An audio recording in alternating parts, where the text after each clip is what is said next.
And the story I'd told myself for 19 years was the only one I had. What if it wasn't the full picture? I went. Of course I went. I got there 20 minutes early, sat in the corner, ordered a black coffee I didn't drink, and watched the door like I was waiting for a verdict. And then he walked in. He looked smaller than I remembered. Older, obviously, but smaller. Like time had taken something from him that had nothing to do with age. He saw me, stopped walking, and the first thing he said, the very first thing, wasn't sorry. It was, "You look like your mom."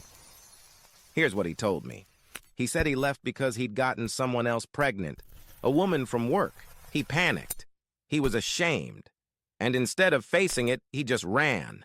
He said he thought about us every day, said he almost came back a dozen times, said the woman, he married her. They had a son, my half-brother. He said the son knew about me, had always known, and then he put a folded piece of paper on the table, his son's number, my brother's number. He said, he wants to meet you. If you want. No pressure. No expectations. I didn't say anything for a long time. I just looked at that piece of paper, and I thought about Kara, and my mom, and every Christmas that had this invisible missing seat at the table, and then I thought, I have a brother. I have a brother who grew up knowing my name. I took the paper, I didn't forgive him. I want to be clear about that. Forgiveness isn't a light switch. It's not something you just decide in a coffee shop because someone looks old and tired and sick. But I took the number. I texted the number that same night. He replied in 4 minutes, and we've been talking every day since. His name is Joel.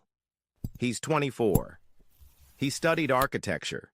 He makes terrible puns and sends voice notes that are way too long, and he already feels like someone I've known for years. My dad, I still don't know what to call him. He's got maybe 6 months. Kidney failure. I'm not rushing to some dramatic deathbed reconciliation. But Joel and I, we're meeting for the first time in 2 weeks.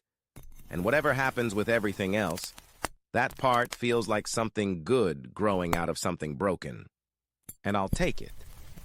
I don't know what the right thing to do was in this situation. Maybe I should have thrown the letter away. Maybe Kara's right. But I think the version of me that's closed off every door to stay safe, that version isn't protecting me anymore. If any of this hit different for you, drop it in the comments.